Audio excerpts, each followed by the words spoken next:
আসলে নিহাত এত খারাপ বল করে নাই বা আমাদের টিম কম্বিনেশন অনুযায়ী আমরা ওই জন্য নাহিদকে আনতে পারতেছি না 11-এ। হয়তো আমাদের বাংলাদেশ টিমের জন্য, আমাদের দেশের জন্য একটা ভালো অ্যাসেট হবে ও।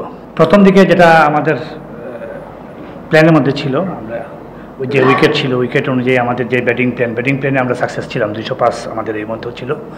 বাট এখানে যে পরের উইকেটের যে বিহেভ, তারপর মাঠের যে বাউন্ডারিটা আসলে 65 ছিল, এটা আসলে ডিফিকাল্ট এটা এই রানটা ইয়ে করা। আর বেসিক্যালি আরেকটা জিনিস হচ্ছে কি, আমাদের সত্যিকার করতে গেলে আমাদের দলেও একটা বোলারের শট ছিল, এর জন্য এই জায়গাতেই আমরা পিছিয়ে গেছি।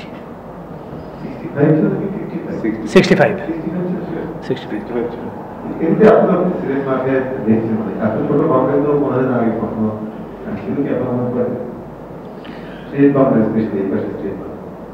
এটা তো আমি আসলে বলতে পারবো না, এটা আসলে গ্রাউন্ড অথরিটি কেন এটা ইয়ে করছে, এটা ওরাই ভালো জানে।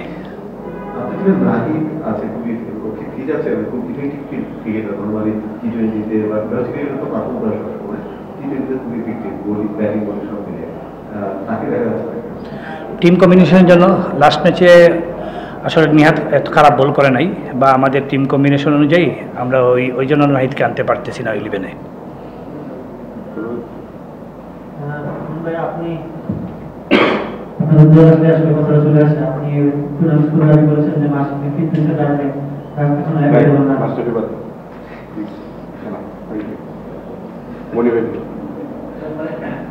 খেলা প্রচুর দর্শকদের একটা আগ্রহ আছে, একটা জায়গা আছে, আজকে ভালো রান করেও তো হলো না। নেক্সট ম্যাচগুলোতে আপনি তাদের জন্য কি বলবেন বা কি আশা করেন? অবশ্যই এটা আমাদের দলের প্রত্যেকটা খেলোয়াড় সহ আমাদেরও দর্শকদের মতো আমাদের তো এক্সপেকটেশন ছিল ঘরের মাঠে আমরা প্রথমে ভালোভাবে শুরু করি, জয় দিয়ে শুরু করি। তো আশা করি আমাদের একটা ডিপার্টমেন্ট, আসলে 3টা ডিপার্টমেন্টে আমাদেরকে ভালো করতে হবে যদি ভালো কিছু করতে হয়।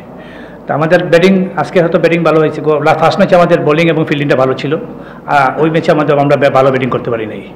তো আমাদেরকে T20 ক্রিকেটে এবং যে কোনো ক্রিকেটেই 3টা ডিপার্টমেন্টে আপনি যখন ডমিনেট করবেন, তখন আপনি ভালো কিছু এন্ড অফ ডে 240 বলসের পরে আপনি ভালো কিছু আশা করতে পারেন। তো আমাদের প্ল্যান থাকবে ইনশাল্লাহ আমরা ওইভাবেই কামব্যাক করার জন্য, যে আমরা যাতে 3টা ডিপার্টমেন্টে ডমিনেট করতে পারি নেক্সট ম্যাচে।